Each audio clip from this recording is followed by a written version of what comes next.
नमस्कार, मैं हूं आशुतोष और आप देख रहे हैं सत्यहिंदी.com। सत्यहिंदी.com के खास कार्यक्रम श्रवणगढ़ की खरी खरी में आपका स्वागत है। हमारा ये कार्यक्रम है जिसमें देश के जाने माने पत्रकार संपादक श्रवण जी अपनी तीखी टिप्पणियां करते हैं मौजूदा राजनीतिक माहौल पर, और उनकी तीखी टिप्पणियों से ना तो सत्ता पक्ष बचता है ना ही विपक्ष, दोनों ही तिल मिला के रह जाते हैं। आज फिर हम उनसे ऐसे ही एक विषय पर करेंगे बातचीत। दरअसल 4 चरण के मतदान हो चुके हैं और इन 4 चरणों के मतदान के बाद की जो मौजूदा राजनीतिक स्थिति है उसने एक चीज तो स्पष्ट कर दिया है कि देश में चुनाव की हवा काफी हद तक बदलती हुई दिखाई पड़ रही। अब एक सवाल ये खड़ा होता है कि क्या देश के प्रधानमंत्री को और उनकी सरकार को इस बात का अंदाजा था या नहीं अंदाजा था कि देश के अंदर माहौल बदल रहा है। क्या उनकी जो तमाम एजेंसियां हैं, जो इंटेलिजेंस एजेंसियां हैं, तमाम तरीके के जो दूसरे उनके सूचना के केंद्र हैं, क्या उनको पहले इस बारे में आगाह नहीं किया था? और क्या सरकार अपनी रणनीति या प्रधानमंत्री नरेंद्र मोदी अपनी रणनीति उसके मुताबिक नहीं बना पाए? ये कुछ ऐसे सवाल हैं जिस पर हम करेंगे बातचीत और श्रवण जी से जानने की कोशिश करेंगे कि दरअसल क्या कुछ हुआ इस दौरान और क्या अब कोई रणनीति में बदलाव दिखाई पड़ रहा है या नहीं। श्रवण जी, आपका बहुत बहुत स्वागत है आपके अपने ही कार्यक्रम में। ये जो सवाल मैंने उठाया है उस पर आपका क्या कहना है? क्या प्रधानमंत्री जी वाज कॉट अनअवेयर, जो अंग्रेजी में एक शब्द है, कि उनको इस बात का इल्म तक नहीं था और ऐसा कुछ हो गया और शायद उसका खमियाजा पार्टी या सरकार भुगतती हुई दिखाई पड़ रही है? दो चीजें हैं, या तो वो ही वॉज कॉट अनअवेयर और या फिर ही वॉज इल इन्फॉर्म्ड और मिस इन्फॉर्म्ड और हाफ इन्फॉर्म्ड और नॉट फुल्ली इन्फॉर्म्ड। ये कई चीजें हैं। कई बार इस तरह की व्यवस्थाओं में, मतलब जो लगभग तानाशाही व्यवस्थाएं होती है, उसमें उनके आसपास के जो लोग होते हैं वो घबराते हैं उनको पूरी जानकारी देने से। और ये ऐसा पहली बार नहीं हुआ है। मतलब अगर हम याद करें, मतलब मुझे तो याद है कि 1977 में जब अचानक से मिसेस गांधी ने चुनाव का आदेश दे दिया, लोगों को इमरजेंसी हटाने की बात कर दी, तब एक ये चर्चा चली थी। कई तरह की चर्चाओं में एक चर्चा ये भी थी कि मिसेस गांधी को उनके आसपास के लोगों ने ये कह दिया था कि वो जीतने वाली हैं भारी मतों से। एक चर्चा ये भी है, मतलब उस जमाने की कई चर्चाओं में, कि उन्होंने अचानक से क्या कर दिया कि भाई ये इमरजेंसी हटा दी, चुनाव घोषित कर दिए, विरोधियों को छोड़ दिया। तो उसमें यह था कि उनके आसपास के लोगों ने उनको ये कह दिया था कि आप तो लोग बहुत खुश हैं इमरजेंसी से और आपसे भी बहुत खुश हैं और आप जीत जाएंगे, और वो नतीजा उल्टा हुआ। कई बार इस तरह की व्यवस्थाओं में जो आसपास के लोग होते हैं वो डरते हैं बताने से, सही चीजें बताने से डरते हैं। तो एक पॉइंट ये भी हो सकता है। वो बहस का मुद्दा इसलिए है कि 3 चरणों तक सरकार जिस तरह के मोड में थी और 3 से चौथे चरण के बीच में आप देख रहे हैं कि किस तरह का पैनिक रिएक्शन सरकार की बॉडी लैंग्वेज में दिख रहा है, खासकर प्रधानमंत्री और अमित शाह जी की लैंग्वेज में दिख रहा है कि जैसे शेयर मार्केट गिरता रहा और अचानक से उसको संभाल, नेगेटिव नोट पर अभी तक वो 200-300 पॉइंट नीचे चला गया था और अचानक से अभी देख रहे हैं कि उसको संभाल रहे हैं। और एक इंटरव्यू में अमित शाह कह रहे हैं कि जो स्टॉक मार्केट है, मतलब देखिए कंसर्न तो देखिए, वो कह रहे हैं कि 4 जून के बाद एकदम उसमें उछाल आ जाएगा। मतलब ये कि वो मान रहे हैं कि 4 जून तक हालत खराब रहने वाली है। इसका मतलब ये है कि इलेक्शन का जो पूरा इम्पैक्ट है वो शेयर मार्केट पर बहुत जबरदस्त तरीके से पड़ रहा है, उसको वो लोग रियलाइज कर रहे हैं। आज पटना के फोटो आए हैं जिसमें गुरुद्वारे में हरमिंदर साहब में लंगर में प्रधानमंत्री भोजन सर्व कर रहे हैं। आप देख रहे हैं मीडिया में अचानक से प्रधानमंत्री के लंबे लंबे इंटरव्यूज आज आप देख रहे होंगे, आपने पिछले 2 दिन में देखे होंगे। ये तमाम चीजें क्या दिखाती हैं? मतलब ये अचानक से क्या हो गया कि जैसे वो कुंभकर्ण 6 महीने बाद या कितने सालों बाद जागता था, अचानक से वो उस तरह से ऐसा लग रहा है कि कोई एक सरकार कोई नींद में सोई हुई थी और अचानक से जाग गई है। उसको लगा है कि अब युद्ध के लिए उसको खड़े होना है। तो ये जो आप देख रहे हैं, जिसको अंग्रेजी में फ्री ऑफ एक्टिविटीज कहते हैं, 96 सीट्स को वो उसमें 42 के करीब इनके पास है अभी बीजेपी के पास। जी। ये जो 96 में आज जो इलेक्शन हो रहा है उसमें 42, इसमें काफी बड़ा दाव है, मतलब स्टेक्स बहुत हैं बीजेपी के। और ऐसा लग रहा है कि अब वो पूरी की पूरी सरकार जो है 4, 5, 6, 7 4 चरणों में आप पाएंगे कि आप वो 3 चरण वाली सरकार को भूल जाएंगे। ऐसा लगेगा कि ये 260 सीटों पर एक नई सरकार नए सिरे से काम कर रही है। मतलब मैं ऐसा देख रहा हूं, जो अभी मैं आज देख रहा हूं या कल मैंने देखा है या 2 दिन से देखा हूं। मैं इसको मतलब इस चर्चा का विषय क्या है? विषय ये है कि देश का प्रधानमंत्री विपक्ष की एक एक गतिविधि पर नजर रखता है। विदेशी मतलब जो विरोधी लेखक हैं, पत्रकार हैं, उन पर नजर रखता है, पूरी ब्यूरोक्रेसी पर नजर रखता है। पेगासस के फोन इंस्टॉल कर रखे हैं तमाम जगह पर। हर चीज पर जिस आदमी की नजर है, और वो नजर ही नहीं रख रहा है, उस नजर को एक्शन में ट्रांसलेट भी कर रहा है कि मतलब किसके खिलाफ क्या कार्रवाई करनी है। क्या वो ये नहीं पढ़ पाया कि इतनी जबरदस्त anti incumbency across the country है, मतलब पूरे देश में है, मतलब कोई लोकलाइज नहीं है, जिसमें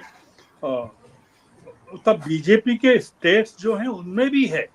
कोई ऐसा नहीं है कि कोई ये तमिलनाडु में है या कर्नाटक में है और मध्य प्रदेश में, या मतलब जिस तरह की खबरें गुजरात से आ रही हैं जो उनका होम स्टेट है, वो काफी अलार्मिंग है कि भाई आपके घर में ही आप के बारे में बात कर रहे हैं कि जहां आपने एक भी सीट कभी नहीं खोई, वहां आप 5 सीटें, 6 सीटें, 7 सीटें खोने की स्थिति में है। तो ये ऐसा लग रहा है कि जो आपने शब्द इस्तेमाल किया कि यू आर कॉट अनअवेयर्स, मतलब या तो आप सोते हुए पाए गए या ओवर कॉन्फिडेंट थे कि मेरा तो कौन बिगाड़ सकता है दुनिया में।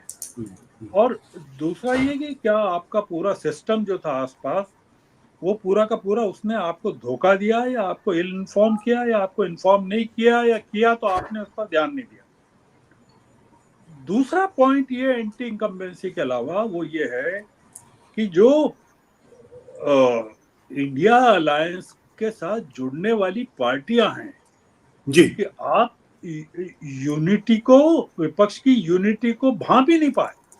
मतलब आपको लगा कि अरे ये तो बिल्कुल गुब्बारा है, बिल्कुल Harshad Mehta type stock market का गुब्बारा है जो कि बस्ट हो जाएगा समय रहते।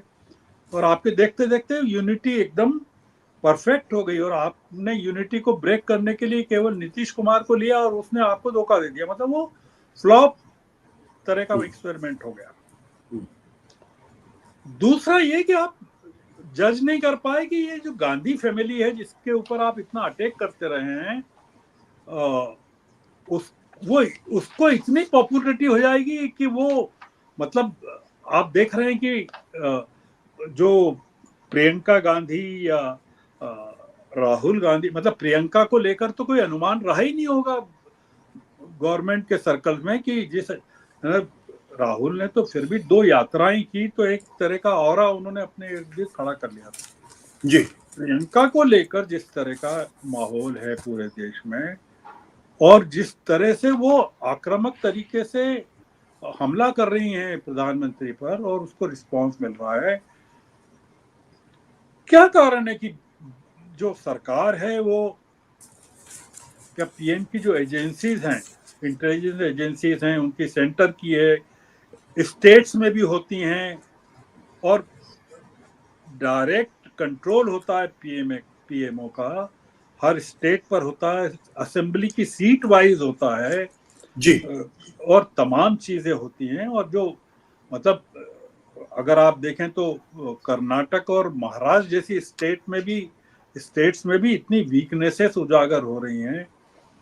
तो क्या क्या मतलब है, मतलब क्या कोई कारण क्या होना चाहिए जो नागरिकों को समझ में आना चाहिए, मतलब खासकर इसलिए समझ में आना चाहिए कि मोदी जी के बारे में कल्पना ही नहीं कर सकते आप। जिस आदमी ने गुजरात में सिंगल हैंडेडली मोदी शाह की जोड़ी ने काम किया हो, वो इस तरह से बचाव की मुद्रा में 10 साल के अपनी रूल के बाद आ जाए, तो वो उसको क्या कहें कि भाई ये आ, उनको अपने मतलब देखिए इसमें जो बड़ा फैक्टर है वो ये भी है कि बीजेपी में कोई स्टार कैंपेनर ही नजर नहीं आ रहा है। मतलब हम्म। आपने इतनी बड़ी लिस्ट बनाई कि ये स्टार कैंपेनर वो स्टार कैंपेनर, और आपको जो दिख रहा है मैदान में स्टार कैंपेनर के नाम पर, वो दिख रहे हैं प्रधानमंत्री और अमित शाह केवल।